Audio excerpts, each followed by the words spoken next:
Astro பக்தி tax நேயர்கள் அனைவருக்கும் எனது இனிய வணக்கம். நான் உங்கள் டிஜே சுந்தரபாண்டி, சிவகாசியிலிருந்து. தற்போது நம்ம பார்க்க போகிறது இந்த 2026 தமிழ் மாதத்தில் முதல் மாதமான, அதாவது 2026 தமிழ் மாதத்தில் முதல் மாதமான தை மாதம். இந்த தை மாதம் அப்படின்னே எல்லாருக்குமே ஒரு மிகப்பெரிய மகிழ்ச்சியை கொடுக்கக்கூடிய மாதம். பொதுவாகவே பார்த்திங்கன்னா நம்ம கேள்விப்பட்டிருப்போம், நம்முடைய முன்னோர்கள், அதே போல் இப்போ உள்ள நம்மளுடைய பேரண்ட்ஸில் பெரியவங்கள்லாம் என்ன சொல்லுவாங்கன்னா, எவ்வளோ தான் கஷ்டம், எவ்வளோ தான் பிரச்சனை இருந்தாலும் கவலைப்படாதப்பா, தை பிறந்தால் வழி பிறக்கும் அப்படிம்பாங்க. ஏன்னா இந்த தை மாதங்கிறது பார்த்திங்கன்னா நம்மளுடைய வாழ்க்கையில் உள்ள மிகப்பெரிய பிரச்சனைகள், போராட்டங்கள், கஷ்டங்களை அறுவடை செய்யக்கூடிய ஒரு அற்புதமான மாதம். அப்போ நம்மளுடைய விவசாயிகளுக்கும் தை மாதம் ஒரு சிறப்பை, மகிழ்ச்சியும் கொடுக்கும். அதே போல தான் பொதுவாகவே மனிதனுடைய அத்தனை விதமான துன்பங்களையும் பிரச்சனைகளையும் சரி செய்யக்கூடிய ஒரு பொன்னான மாதம் தான் தை மாதம். அதனால தான் நம்முடைய முன்னோர்கள் தை பிறந்தால் வழி பிறக்கும் என்று சொல்லியிருக்காங்க. அப்படிப்பட்ட இந்த 2026 நம்ம தை மாதம் நம்மளுடைய ஆங்கில தேதிக்கு, ஆங்கில மாதத்துக்கு எந்த டேட்டில் வருது அப்படின்னு பார்த்திங்கன்னா 15/1/2026 முதல் வியாழக்கிழமை. ஓகேவா, அண்டர்லைன் பண்ணுறேன், வியாழக்கிழமை 12/2/2026 வரையும், வியாழக்கிழமை வரையும் நம்மளுடைய தை மாதம் முழுமையாக இருக்கிறது. இது பார்த்திங்கன்னா கிட்டத்தட்ட ஒரு அற்புதமான ஒரு செயல்பாடு. ஏன்னா ஒரு மாதம் தொடங்கும் கிழமையும் அதே மாதம் முடியும் கிழமைங்கிறது ஒரு அதிசயம். கிட்டத்தட்ட பார்த்திங்கன்னா எனக்கு தெரிஞ்சு ஒரு 15 வருடங்களுக்கு ஒரு முறை இது வருது அப்படிங்கிறது என்னுடைய செயல்பாடு. நான் தெரிஞ்சுக்கிட்ட விஷயம்.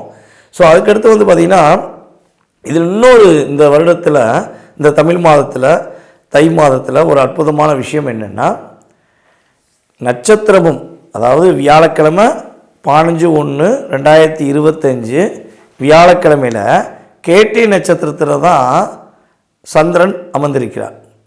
அதே போல் இந்த மாதத்தின் முடிவு நாளான 12/2/2026 வியாழக்கிழமையில் கேட்டை நட்சத்திரத்தில் தான் சந்திரன் அமர்ந்திருக்கிறார்.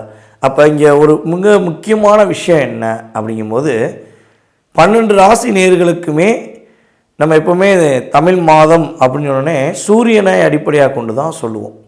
ஆனால் இந்த வட்டம் ஷார்ட் அண்ட் ஸ்வீட்டாக சொல்லணும்னா சூரியன், குரு, புதன், இந்த 3 கிரகங்களுடைய மிகப்பெரிய ஆளுமை 12 ராசி நேயர்களுக்கும் இருக்க போகுது. ஸோ இதன் அடிப்படையில் உங்களுடைய வாழ்க்கையில் 12 ராசிகளில் உங்களுடைய ராசிக்கான எதிர்கால தை மாத பலனை பற்றி நம்ம முழுசாக தெரிஞ்சுக்கிடுவோம். வாங்க வீடியோக்குள்ள போவோம். மேச ராசி அன்பர்களுக்கு 2026 ஆண்டு தை மாதத்தின் சிறப்புகள் என்ன, நீங்கள் எதிர்பார்க்குற என்னென்ன விஷயங்கள்லாம் நடக்க போகுது அப்படின்னு நம்ம பார்க்க போகிறோம். அதாவது பொதுவாகவே பார்த்திங்கன்னா நம்ம ஆரம்பத்திலே சொன்ன மாதிரி தான், தை பிறந்தால் வழி பிறக்கும். வழினா என்ன, இந்த வழினா என்ன, அது வலியா அல்லது வலியா அப்படிங்கிற ஒரு டவுட் இருக்கும். தமிழ்லேயே 2 விஷயம், லாலே 2 லா போட்டோம்னா அதில் ஒரு மாற்றங்கள் வந்துடும். ஏன்னா தமிழ் எழுத்துக்கள் பார்த்திங்கன்னா ஒவ்வொரு எழுத்துக்களிலுமே அவ்வளோ தூரம் அற்புதமான விஷயங்கள் இருக்குங்கிறது தெரியும். ஸோ அப்போ பார்க்கும்பொழுது பொதுவாகவே உங்களுடைய வாழ்க்கையில் எவ்வளோ தூரம் பிரச்சனைகள், போராட்டங்கள் இருக்கோ அதை சரி செய்து நீங்கள் எதிர்பார்க்கும் எதிர்பார்ப்புகளை கொடுக்கக்கூடிய செயல்பாடு எங்கே இருக்குன்னா நம்மளுடைய தை மாதத்தில் இருக்குது. உன்னுடைய வாழ்க்கையில் உள்ள கவலைகளை நீக்கக்கூடிய ஒரு அற்புதமான செயல்பாடு ஆங்கில மாதத்தின் துவக்கத்திலிருந்து தமிழ் மாதத்தின் தொடக்கத்திலிருந்து உங்களுக்கு சிறப்படைய போகிறதுங்கிறத நிதர்சனமாக சொல்லலாம். அப்போ உங்களுடைய ராசிக்கு சூரிய பகவான் நம்மளுடைய தை மாதம் பிறக்கும்போது எங்கே இருப்பார்னா, கரெக்டாக ராசிக்கு 10ஆம் இடத்துல மகர ராசிக்குள்ளே இருப்பார்.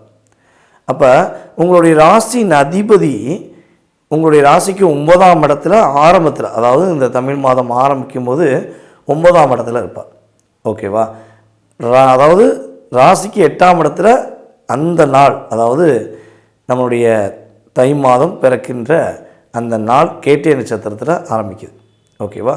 ஸோ அந்த ஒரு நாளை தவிர்த்து, ஓகேவா, உங்கள் லைஃப்பில் எல்லா நாளும் சிறப்பே. கிட்டத்தட்ட நம்மளுடைய தை மாதம் உங்களுடைய லைஃப்பில் நிறைய மாற்றத்தை கொடுக்க போகுது. என்னென்ன மாற்றம்லாம் கிடைக்க போகுது அப்படின்னு சொல்லி பார்க்கும்போது, ஃபஸ்ட்டு மேச ராசிக்காரங்க அப்படின்னு நம்ம ஒரு மிக முக்கியமான விஷயத்த சொல்லலாம். நீங்கள் எக்ஸ்பெக்ட் பண்ணுறது என்னென்னா, கிட்டத்தட்ட இந்த கடந்த ஒரு 2-3 வருட காலமாக கடன் பிரச்சனையில் நிறைய லாக் ஆகிருக்கீங்க, உறவுகள்கிட்ட நிறைய லாக் ஆகிருக்கீங்க. இந்த ரெண்டும் தான் உங்களுக்கு ஒரு மிகப்பெரிய என்ன சொல்கிறேன்னா அழுத்தத்தை கொடுக்கக்கூடிய விஷயமாக இருக்குது. ரொம்ப என்ன பண்ணனே தெரியல, கடன் பிரச்சனை வந்து எப்படி சமாளித்து வருவேனே தெரியல அப்படின்னு ஒரு போராட்டத்தில் இருக்கீங்க. ஸோ அப்போ இந்த தமிழ் மாதம் தை மாதத்தில் உறுதியாக உங்களுடைய பழைய கடன்களை அடைக்கக்கூடிய வாய்ப்புகள் உண்டாகும். ஃபஸ்ட்டு விஷயம் தான். சின்ன சின்ன கடனாக இருந்தாலும் சரி, ஒரு பெரிய கடனாக இருந்தாலும் சரி, ஸோ அந்த கடன் வந்து கொஞ்சமாச்சும் நீங்கள் மீண்டு வருவதற்கு ஒரு சரியான பாதை கிடைக்கும். இந்த பாதையில் உன்னுடைய வாழ்க்கை மாறப்போகுது அப்படிங்கிறத நம்முடைய கோச்சார கிரகங்கள் உங்களுக்கு வழிகாட்டும். ஆனால் நீங்கள் என்ன பண்ணணும்னா அதை சரியான முறையில் பயன்படுத்தணும். நீங்கள் பயன்படுத்திட்டீங்கன்னா உங்களுக்கு என்னவாகும், ஆட்டோமேட்டிக்காக 1/1 உங்களுடைய பிரச்சனையை வந்து நீங்கள் மீண்டு வரலாம். அதுக்கடுத்து வந்து பார்த்திங்கன்னா பொதுவாகவே இந்த குடும்ப உறவுகளுக்குள்ளே உள்ள சிக்கல்கள், பிரச்சனைகள், மன அழுத்தங்கள், என்னுடைய மனைவி என்னை புரிஞ்சுக்கவே மாட்டேங்காங்க, என்னுடைய கணவர் என்னை புரிஞ்சுக்கிற மாட்டேங்காங்க, என் கூட பிறந்தவங்க என்னை புரிஞ்சுக்கிற மாட்டேங்காங்க. ஸோ இப்படி தான் ஒரு தாட் இருந்துக்கிட்டே இருக்கும். இது ஏன் புரிஞ்சுக்கிற மாட்டேங்காங்க அப்படின்னு சொல்லி கேட்கும்பொழுது, என்னையை பொறுத்தவரை சொல்கிறாந்தா நீங்கள் கரெக்டாக தான் இருக்கீங்க. மேச ராசிக்காரங்க ஒரு விஷயம் முடிவு எடுத்துட்டிங்கன்னா தீர்மானமான முடிவில் ஸ்ட்ராங்காக அனுப்பிங்க. ஆனால் இங்கே உங்களுடைய உறவுகளில் உள்ள யாராக இருக்கட்டும், ஓகேவா, பார்ட்னராக இருக்கட்டும் அல்லது உங்கள் கூட பிறந்தவங்களாக இருக்கட்டும், இவங்கெல்லாம் என்ன பண்ணுறாங்கன்னா உங்கள்கிட்ட உள்ள ப்ளஸ்ஸை ஃபுல்லாக என்ன பண்ணுறாங்க, தேவைக்கு எடுத்துக்கிறாங்க. உங்கள்கிட்ட உள்ள நீங்கள் கோவப்படுற விஷயங்கள், நீங்கள் உணர்ச்சிப்படுற விஷயங்கள்லாம் அதெல்லாம் என்ன பண்ணுறாங்கன்னா அவங்க ஒரு மைனஸாக உருவாக்கி உங்களை லாக் பண்ணுறாங்க. அப்போ இந்த சின்ன சின்ன அழுத்தங்கள் இருக்குது பார்த்தீங்களா, அந்த அழுத்தம் தான் உங்களை என்ன பண்ணுது, அதிகமான டிப்ரெஷன் உண்டு பண்ணுது. என்ன பண்ணனே தெரியல அப்படின்னு நீங்களே உங்களுக்குள்ள ஒரு தனிமையில் பேசக்கூடிய சூழ்நிலையை என்ன பண்ணுறாங்க அவங்க உருவாக்குறாங்க. அதில் போய் நீங்கள் என்ன பண்ணுறீங்க, மாட்டிக்கிறீங்க. ஸோ இதுலேருந்து நீங்கள் ரிலீஸ் ஆகணும் அப்படின்னு ரொம்ப நாளாக காத்திருக்கக்கூடிய செயல்பாடுகள் இந்த தை மாதம் முதல் உங்கள் லைஃப்பில் மாற்றம் உண்டு. புதிய புதிய திட்டங்களை நீங்கள் உருவாக்குவீங்க. உங்களுக்கு பிளான் நிறையா வரும், நிறைய பிளான் வரும், இதை செய்யலாம் அதை செய்யலாம். இங்கே கோச்சார கிரகத்தில் சூரியன் உங்களுக்கு வந்து 10ல் அமர்ந்திருக்கிறார், ராசியின் அதிபதி 9ல் அமர்ந்திருக்கிறார். ஓகேவா, மேசராசிக்கு அதிபதி ஸ்டார்டிங்கில் 9ஆம் இடத்துல அமர்ந்திருக்கிறார். அப்போ உங்களுடைய திறன், அதாவது சிந்திக்கிற விதம் வந்து பார்த்திங்கன்னா ஹை ஸ்பீடில் இருக்கும். அப்படியே என்ன சொல்லணும்னா ஒரு ராக்கெட் ஜெட்டு பறக்கிற விதம் பார்த்துருக்கீங்களா, இங்கே இருக்கிற மாதிரி இருக்கும், சல்லுன்னு அங்கே பறந்துடும். அதே மாதிரி தான் உங்களுடைய சிந்தனைகள் பயங்கரமாக பர்ஃபெக்டாக ஒர்க் ஆகும். அப்போ இந்த சிந்தனைகள் ஒர்க் ஆகும் அப்படிங்கிறதுல நீங்கள் என்ன பண்ணணும்னா உங்களுக்காக பயன்படுத்தணும். இந்த சிந்தனைகள் ஃபுல்லாத்தையும், உங்களுடைய செயல்பாடுகள் எல்லாத்தையும் வேறு ஒருத்தவங்களுடைய பிரச்சனைக்கு, மற்ற குடும்பத்தவர்களுடைய கவலைகளுக்கு, கூட இருக்கவங்களுடைய பிரச்சனைக்கு நீங்கள் கொண்டு போனீங்கன்னா அவங்க ஜெட்டு வேகத்தில் உங்கள் ஜெட்டில் ஏறி அவங்க பயணம் செஞ்சுருவாங்க. நீங்கள் என்ன பண்ண முடியும், அதே சைக்கிளு, அதே பைக்கு, அதே சாதாரண வண்டியில் போக வேண்டிய சூழ்நிலை வந்துவிடும். அதனால் ஏன் நான் நிறுத்தி நிதானமாக சொல்கிறேன்னா, மேச ராசிக்காரங்க நீங்கள் அவ்வளோ தூரம் டிப்ரெஷனில் இருந்திருக்க வாய்ப்பு அதிகமாக இருக்குது. அப்போ இந்த செயல்பாடுகளில் நீங்கள் கரெக்டாக பர்ஃபெக்டாக வெற்றி பெறணும்னா ஃபஸ்ட்டு நீங்கள் முடிவெடுத்துக்கிறணும், உங்களுடைய விஷயங்களை நீங்கள் உங்களுக்காக சிந்திப்பதை தவிர்த்து மற்றவர்களுக்காக சிந்திப்பதில் முயற்சி எடுக்கக்கூடாது. ஓகேவா, உங்களுக்காக மட்டுமே சிந்திக்கணும், அதில் வெற்றி உண்டு. அதேபோல் குடும்ப உறவுகள் புரிந்து கொள்ளவே இல்லை அப்படிங்கிறத தயவுசெய்து மேசராசிக்காரங்க தூக்கி விட்டுருங்க. ஏன்னா பொதுவாகவே உங்களை புரிஞ்சிக்காமல் உங்களை அகெயினாக பேசுகிற அத்தனை பேருமே உங்களை பயன்படுத்தினவங்க தான். அவங்கள புரிய வைக்க ட்ரை பண்ணி நீங்கள் டிப்ரெஷன் ஆகி கோவப்பட்டு, அதாவது என்ன சொல்கிறதுன்னா ஒரு தேவையான அளவு வெளிச்சங்கிறது எல்லாருக்கும் முக்கியம். ஒரு லிமிட்டை தாண்டி ஒரு வில் பவர், அதாவது ஒரு வெளிச்சம் வந்துச்சு என்ன தாங்க முடியுமா? கண்ணே கூசும். அதே மாதிரி தான் நீங்கள் பொதுவாகவே சரியான பாதையை நோக்கி பயணிக்கிறவர் உங்களை டிப்ரெஷன் உண்டு பண்ணி ஓவராக ஒரு அழுத்தத்தை கொடுத்துறாங்க, ஓவராக உங்களுக்கு கோவத்தை உண்டு பண்ணிடுறாங்க. அப்போ ஆட்டோமேட்டிக்காக உங்களுடைய கண்ணிலே நீங்கள் பேசிடுவீங்க. உங்கள் கோவத்தை வார்த்தைகளால் பேசுகிறதை விட கண்களாலே உங்களுடைய கோபமும் உங்களுடைய வலியும் காட்டக்கூடிய தன்மை உங்களுக்கு உண்டு. ஸோ அதை அவங்க என்ன பண்ணுவாங்க, ஆட்டோமேட்டிக்காக உங்களை டிஸ்டர்ப் பண்ணி உங்களை என்ன சொல்கிறதுன்னா குத்தி காமிச்சு உங்களை லாக் பண்ணுவாங்க. ஸோ இந்த நிலையிலிருந்து நீங்கள் வெளியே வர போகிறீங்க. ஓகேவா? ஃப்ரீ மைண்டாக வேலை பாருங்கள். யார் பற்றியும் யார் சொல்கிறதையும் கண்டுக்கிறவங்க கிடையாது. ஃப்ரீ மைண்டாக இருந்தீங்கன்னா சிறப்பான மாதம் என்பதை உறுதியாக சொல்லலாம். பொருளாதாரத்தில் நல்ல ஒரு ஏற்றம் உண்டு. இந்த தை மாதத்தில் நம்மளுடைய மேசராசிக்காரங்க என்னென்ன விஷயத்தில் கவனமாக இருக்கணும்னா, யாரையும் பகைச்சிக்கிறாங்க. உங்களுக்கு பிடிக்கலையா, உங்களை டிஸ்டர்ப் பண்ணுறாங்களா, பாய் ஷியோ அப்படின்ட்டு போயிட்டே இருங்க. அவங்களுக்கு விளக்கமும் கொடுக்க வேண்டாம். அவங்கள்ட்ட போய் நீங்கள் இப்படி செய்கிறீங்க, அதனால தாங்க நான் இப்படி கோவப்படுறேன், தயவுசெய்து கொடுக்காதீங்க. ஓகேவா? ஸோ ஃப்ரீ மைண்டாக உங்களை புரிந்து கொள்ளாதவர்களை கடந்து செல்லுங்கள். புரிந்து கொண்டு உங்கள் கூட செயல்படுபவர்களை என்ன செய்யுங்க, அரவணைச்சு கொண்டு போங்க. உங்கள் லைஃப் ரொம்ப சூப்பராக இருக்கும். அதே போல் இந்த 2026 தை மாதத்தில் நம்முடைய மேசராசிக்காரங்க இன்னொரு மிகப்பெரிய முக்கியமான விஷயம்னா, புதுசாக ஏதாவது முதலீடு போட போகிறீங்க, அந்த முதலீடு போட்டு டெவலப் பண்ண போகிறீங்கன்னா தனிப்பட்ட முறையில் உங்களுடைய சிந்தனை, உங்களுடைய செயல்பாடு முழுமையாக வச்சு மட்டும் செய்யுங்க. வேறு யாராச்சும் ஒரு ஐடியா கொடுக்குறாங்க, இல்லை யார் கூடயா சேர்ந்து பண்ணலாம், இதை சேர்ந்து பண்ணால் வெற்றி வரும் அப்படின்னு மட்டும் தயவுசெய்து பண்ணிட வேண்டாம். ஸோ என்ன ஆகுன்னா, இந்த மாதம் உங்களுடைய லெவல் சூப்பராக இருக்குது, அதை பயன்படுத்திக்கிட்டு என்ன பண்ணுவாங்க, உங்களை மிஸ்யூஸ் பண்ணிடுவாங்க. ஸோ அதனால் பார்ட்னர்ஷிப் கவனமாக இருக்க வேண்டிய ஒரு தருணம் அப்படிங்கிறத பார்க்குறோம். ஸோ இதெல்லாம் கரெக்டாக கடைப்பிடிச்சிங்கன்னா உங்கள் லைஃப் சூப்பராக இருக்கும். அதே போல் இன்னொரு மிகப்பெரிய முக்கியமான விஷயம் என்னென்னா, இந்த தை மாதத்தில் அமாவாசை வரும். ஸோ இந்த அமாவாசை அன்று நீங்கள் மறக்காமல் உங்களுடைய முன்னோர்களுக்கு திதி தர்ப்பணம் கொடுங்க. அப்பா அம்மா இருக்கிறவங்க, அதாவது அப்பா இருக்கிறவங்க கட்டாயமாக என்ன பண்ணக்கூடாது, தர்ப்பணம் கொடுக்கக்கூடாதுன்னு சொல்லுவோம். ஸோ அது பார்த்திங்கன்னா உங்களுடைய முன்னோர்களுக்கு நீங்கள் கட்டாயமாக தர்ப்பணம் கொடுக்கலாம். ஓகேவா? ஸோ அப்பா இருந்தாங்கன்னா அப்பாவை கொடுக்க சொல்லுங்கள். நீங்கள் என்ன பண்ணலான்னா, இந்த அமாவாசை நாளன்று உங்களுடைய ஊர்கள் இருக்குது பார்த்திங்களா, இப்போ நீங்கள் எந்த ஊரில் இருக்கீங்கன்னு தெரியாது, எந்த நாட்டில் இருக்கீங்கன்னு தெரியாது. ஏன்னா எல்லா நாடுகள்லேருந்தும் நமக்கு ஆதரவு வந்துருக்கு, எல்லா ஊர்லேருந்தும் நம்ம வீடியோ பார்த்து ஆதரவு கொடுக்குறீங்க.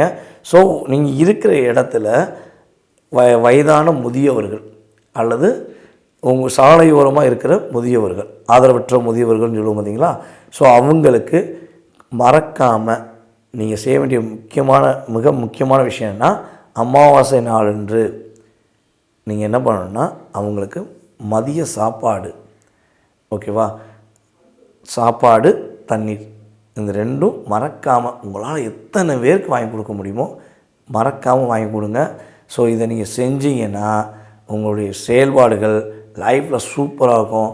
நம்முடைய மேசராசிக்காரங்க நினச்ச விஷயத்தை நினச்ச மாதிரி சொல்லி வச்சு அடிக்கக்கூடிய அளவுக்கு உங்களுடைய கிரகங்கள் சூப்பராக உங்களுக்கு ஒர்க் பண்ணி கொடுக்கும். உங்களுடைய தானம் உங்களை மிகப்பெரிய மேன்மைப்படுத்தக்கூடிய விஷயமாக இருக்கும். நீங்கள் தானம் கொடுக்கறது உங்களுடைய பொருளாதாரம் சம்மந்தப்பட்ட விஷயம்.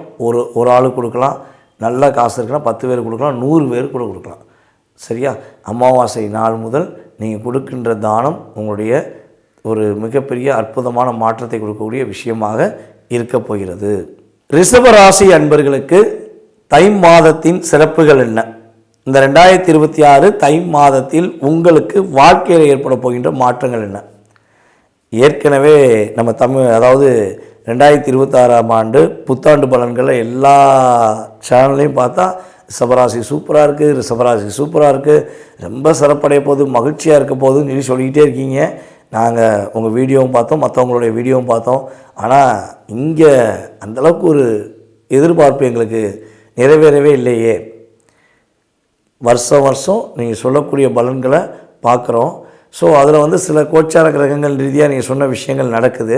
ஸோ அதே போல் இந்த 2026 வாழ்க்கையில் மகிழ்ச்சிகள் இருக்குமா அப்படின்னு ஒரு எண்ணத்தோடு தான் நம்மளுடைய ரிஷபராசிக்காரங்க பார்க்குறீங்க. அது நல்ல ரியாலிட்டியாக தெரியுது.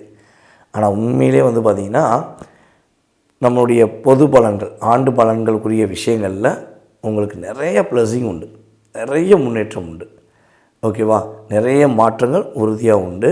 ஸோ இப்போ இந்த தை மாதத்தில் உங்களுக்கு கோச்சார கிரகங்கள் கொடுக்க போகின்ற நன்மைகள் என்ன அப்படின்னு சொல்லி பார்க்கும்போது, பொதுவாகவே வந்து பார்த்திங்கன்னா உங்களுடைய ராசியின் அதிபதி இந்த மாதத்தின் துவக்கத்தில் சூரியனுடன் சேர்ந்து அமர்ந்திருக்கிறார். ஓகேவா? அதே போல் உங்களுடைய ராசிக்கு கரெக்டாக எக்ஸாக்டாக 7ஆம் இடத்த அதிபதி உங்களுடைய ராசிக்கு எத்தனாம் இடத்துல அமர்ந்திருக்கிறாருன்னா ராசிக்கு 8ஆம் இடத்துல அமர்ந்திருக்கிறார். ஓகேவா?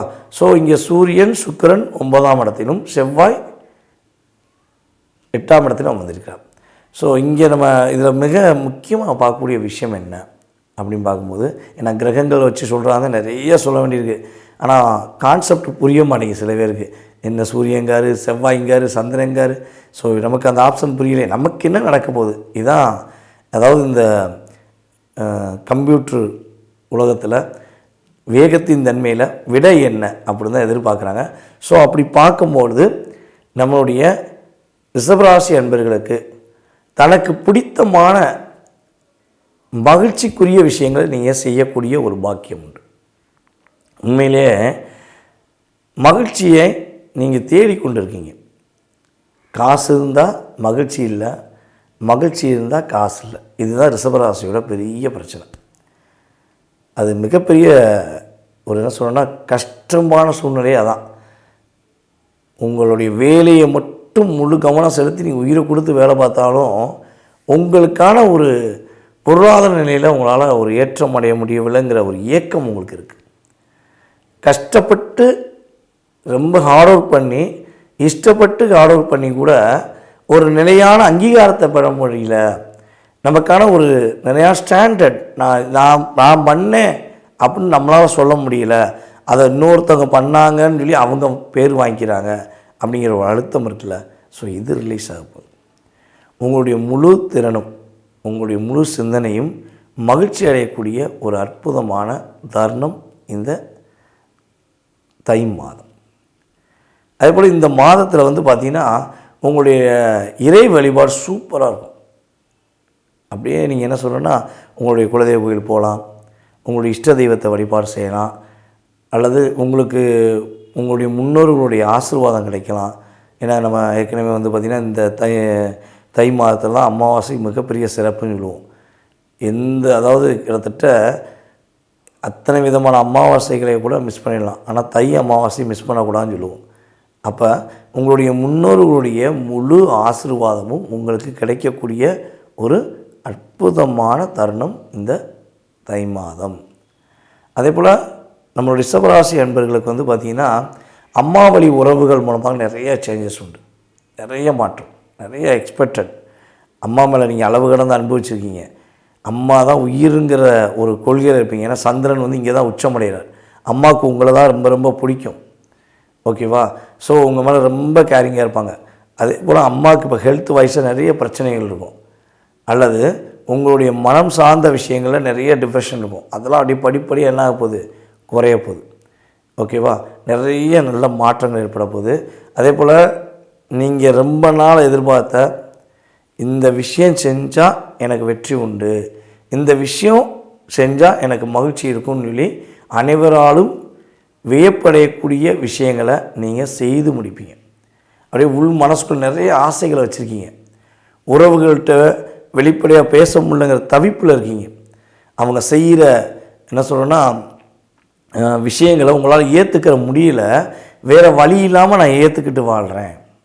எப்படி அவங்க செய்கிற தொல்லைகளையோ அவங்க செய்கிற என்ன சொல்கிற கசப்பான விஷயங்களையும் நீங்கள் ஏற்றுக்கொள்ள முடியாமல் வேறு வழி இல்லாமல் ஏற்றுக்கிட்டு வாழ்கிறீங்க பார்த்தீங்களா? அந்த வலியோட வேதனை அனுபவிக்கிறவங்களுக்கு தான் தெரியும். ஸோ அந்த வேதனையிலிருந்து கட்டாயமாக வெளியே வருவீங்க. உங்களை புரிந்து கொண்டு அவங்க செய்கிற தவறை என்ன பண்ணுவாங்க, அவங்க கட்டாயமாக திருத்திக்கிடுவாங்க. எதிரிலும் மிகப்பெரிய பொறுமையாக நிதானமாக சிந்தித்து செயல்பட்ட உங்களுடைய கடந்த கால செயல்பாடுகளில் இந்த தை மாதத்தில் உறுதியாக உங்களுக்கு நீங்கள் பொறுமையாக இருந்ததுக்கான பலனை நீங்கள் பெற போகிறீங்க. கவலையே பட வேண்டாம். ஓகேவா? ஸோ இதில் இன்னொரு விஷயம் சொல்லலாம். எர்ரா வண்டியை அப்படிம்பாங்க பார்த்தீங்களா, தங்கத்தை தூக்குடா அப்படிம்பாங்கள்ல, அதே மாதிரி தான் உங்கள் லைஃப். உங்களை வேண்டான்னு ஒதுக்கிட்டு போன உறவு தேடி வந்து தங்கமே செல்லமேன்னு கொஞ்சக்கூடிய வாய்ப்பு உண்டு. அது கணவன் மனைவி உறவாக இருக்கலாம். உங்களை மிகப்பெரிய ஆசை வார்த்தை கூறி காதல் என்று போர்வையில் வார்த்தைகளை உங்களுக்கு அள்ளி விட்டு உங்களை அமைக்கி வச்சு செஞ்ச உறவாக கூட அந்த காதல் என்ற செயல்பாடாக கூட இருக்கலாம். அவங்கெல்லாம் உங்களை வேண்டான்னு சொல்லிட்டு போனவங்க ஏண்டா மிஸ் பண்ணோன்னு சொல்லி ஃபீல் பண்ணி மீண்டும் தேடி வந்து தூக்குடா தங்கத்தைன்னு சொல்லக்கூடிய அளவுக்கு உங்களுடைய செயல்பாடு நிறைய மாற்றம் உண்டு. ஓகேவா? ஸோ இங்கே நமக்கு இந்த 2026 தை மாதத்தில் ரிஷபராசி என்பவர்களுக்கு மனதுக்கு பிடித்த புதிய ஆடை ஆபரணங்கள் வாங்கக்கூடிய பாக்கியம் உண்டாகுது. மனசுக்கு பிடிச்ச மாதிரி ஆடை வாங்குவீங்க. அப்பா வழி சொத்து கிடைக்கும். அப்பா வழி சொத்தில் ஏதாவது வில்லங்கம் பிரச்சனைகள் இருக்குன்னா உறுதியாக அது சரி செய்யப்பட்டு உங்களுடைய பூர்வீக சொத்தாக இருந்தாலும் சரி அல்லது உங்கள் அப்பா கஷ்டப்பட்டு உழைச்ச சொத்தாக இருந்தாலும் சரி உங்களுக்கு கிடைப்பதற்கான பாக்கியம் உண்டு. சரி, இப்போ இந்த தை மாதத்தில் நீங்கள் கவனமாக இருக்க வேண்டிய விஷயம் என்னென்னா, அக்கம் பக்கத்தில் உள்ள நபர்களிடம் கொஞ்சம் கவனமாக செயல்படுங்க. அவங்கள முழுசாக நம்பி உங்களுடைய பணத்தையோ அல்லது உங்கள் பொருளையோ அல்லது உங்களுடைய மிகப்பெரிய பொக்கிஷமான வார்த்தைகளையோ கொடுத்துட வேண்டாம். ஏன்னா கொடுத்துட்டிங்கன்னா அதை வச்சு என்ன பண்ணுவாங்க, நீ உங்கள் அம்பை வச்சு உங்களையே எய்தல் பண்ணுற மாதிரி எரிஞ்சு லாக் பண்ணுவாங்க. ஸோ அதில் கவனமாக இருக்கணும். அதே போல் எதிர்பாராத சில விஷயங்கள் உங்களுக்கு நடக்குது அப்படின்னா அதில் நீங்கள் ரொம்ப கவனம் செலுத்துங்க. திடீர்னு ஒருத்தர் வராரு, எங்கே இந்த ஃப்ளாட்டை வாங்கிக்கோங்க, எங்கே இந்த காரை வாங்கிக்கோங்க, இந்த வீடை வாங்கிக்கோங்க. ஸோ மேபி ஏதோ ஒன்று இது வந்து உங்களுக்கு சூப்பராக இருக்கும்னு சொல்லி ஒருத்தர் வந்து சொல்கிறாங்கன்னா தயவு செய்து நம்பிட வேண்டாம். ஏன்னா உங்களுடைய மகிழ்ச்சிகளையும் உங்களுடைய பொருளாதாரத்தையும் சீர்குலைக்கிறதுக்கான ஒரு செயல்பாடுகளை செஞ்சுருவாங்க. அதில் கவனமாக இருங்க. ஸோ அதுக்கடுத்து வந்து பார்த்திங்கன்னா புதிய உறவுகள், புதிய நண்பர்கள் என்ற விஷயங்களில் நம்முடைய ரிஷபராசி என்பவர்கள் கவனமாக இருக்கணும். ஸோ வந்தாங்கன்னா என்ட்ரி வந்து பாருங்கள், உள்ளே வந்து பாருங்கள். ஸோ அவங்களுடைய செயல்பாடை பாருங்கள். நீங்கள் உங்கள் மனசுக்குள்ளே மட்டும் தயவுசெய்து என்ட்ரி பண்ணிடாதீங்க. என்ட்ரி பண்ணிட்டா அந்த இடத்த அவங்க என்ன பண்ணுவாங்க, டோட்டலாகவே ஆக்கிரமிப்பு செஞ்சுட்டு உங்களை லாக் பண்ணுவாங்க. ஓகேவா? ஸோ இதிலெல்லாம் கவனமாக இருந்தால் உறுதியாக ரிஷபராசிக்கு தை மாதம் தடைகளை நீக்கி ஒரு மகிழ்ச்சிகளை, ஒரு சந்தோஷங்களை, அற்புதங்களை கொடுக்கக்கூடிய ஒரு சிறப்பான மாதமாக இருக்கும். நீங்கள் இந்த மாதத்தில் தை அமாவாசை நாளன்று நம்மளுடைய ரிஷபராசிக்காரங்க மெயினாக வந்து பார்த்திங்கன்னா உங்களுடைய ஊரில் ஆற்றங்கரை அல்லது கடற்கரை சார்ந்த பகுதிகளில் சாலையோரமாக இருக்கிற சாலையோரமாக இருக்கிற முதியோர்களுக்கு உங்களால் முடிஞ்சளவு ஆடையை எடுத்து கொடுங்க. ஒரு நல்ல ட்ரெஸ், அது துண்டாக இருக்கட்டும், போர்வையாக இருக்கட்டும், அல்லது அவங்களுக்கு உடுத்தக்கூடிய ஆடைகளாக இருக்கட்டும். ஓகேவா? நீங்கள் வாங்கி கொடுங்க. தானத்தில் நீங்கள் வந்து உறுதியாக அவங்களுக்கு வஸ்திர தானம் செய்யும்பொழுது உங்கள் லைஃப் சூப்பராக இருக்கும். உங்களுக்கு உள்ள பிரச்சனைகள், கவலைகள் எல்லாமே சரியாயிடும். இல்லை நான் வந்து புது ட்ரெஸ் வாங்கி கொடுக்க முடியலங்க, பழைய ட்ரெஸ்ஸை கொடுக்கலாமா அப்படிலாம் நிறைய பேர் கேட்குங்க. மெயினாக ஒரு விஷயம் தெரிஞ்சுக்கோங்க, பழைய ட்ரெஸ்ஸை வந்து கொடுக்குறது வந்து அந்தளவுக்கு சிறப்பு கிடையாது. ஸோ மேபி கொடுக்குறீங்கன்னா ஓகேவா, பழைய ட்ரெஸ்ஸை கொடுக்குறீங்கன்னா அவங்க கொடுக்கும்போது அவங்களுக்கு எதாவது ஸ்வீட்டு வச்சு கொடுத்துருங்க. ஓகேவா? அந்த பழைய ட்ரெஸ்ஸுமே கிழித்தல் இல்லாமல் ரொம்ப ஒரு டிஸ்டர்பன்ஸ், அதாவது என்ன சொன்னால் பார்த்தோன்னே என்ன இப்படி நம்மளுக்கு ட்ரெஸ்ஸை கொடுக்காங்களே அப்படின்னு நினைப்பு இல்லாமல் உள்ள ஒரு அற்புதமான ட்ரெஸ்ஸாக இருக்கணும். ஓகேவா? முடிஞ்ச அளவு புதுசாக கொடுக்குறது உங்களுடைய வாழ்க்கையில் மாற்றத்தை கொடுக்கும். அது துண்டாக இருந்தால் கூட பரவாயில்ல, ஒரு போர்வையாக இருந்தால் கூட பரவாயில்ல, சேலையாக இருந்தாலும் பரவாயில்ல. ஸோ அது உங்களுடைய பொருளாதாரம் சம்மந்தப்பட்டது. ஓகேவா? ஸோ நீங்கள் வாங்கி கொடுங்க. உங்களுக்கு இந்த தை மாதத்தில் வஸ்திர தானம் லைஃப்பில் சிறப்பை கொடுக்கக்கூடிய ஒரு தானமாக இருக்கும் என்பது உண்மை.